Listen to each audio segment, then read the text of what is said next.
Good morning అందరికీ. నేను homeopathy వైద్యురాలిని, MBBS వైద్యురాలిని కాదు.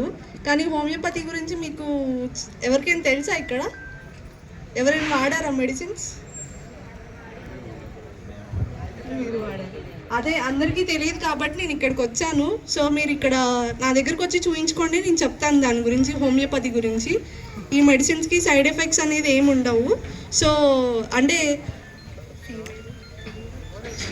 ఓకే, స్త్రీలకు సంబంధించిన వ్యాధులు ఏమన్నా ఉంటే చూయించుకోండి వచ్చి, నేను చెప్తాను మీకు వాటి గురించి. దీర్ఘకాలిక వ్యాధులు కూడా నయం అవుతాయి ఈ మందులతోటి.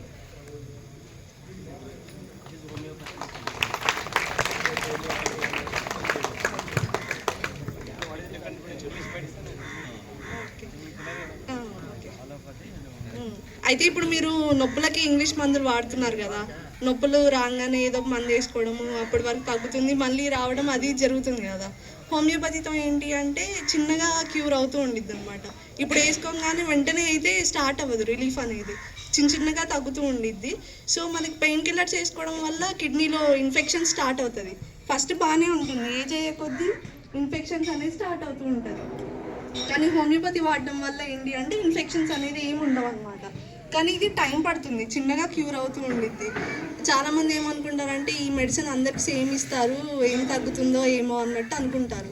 కానీ దీనికి ఏ సైడ్ ఎఫెక్ట్స్ ఉండవు, చిన్నగా నయం అవుతుంది, మీ కిడ్నీలు ఏది ఇన్ఫెక్షన్ అవ్వకుండా ఉంటుంది అనమాట.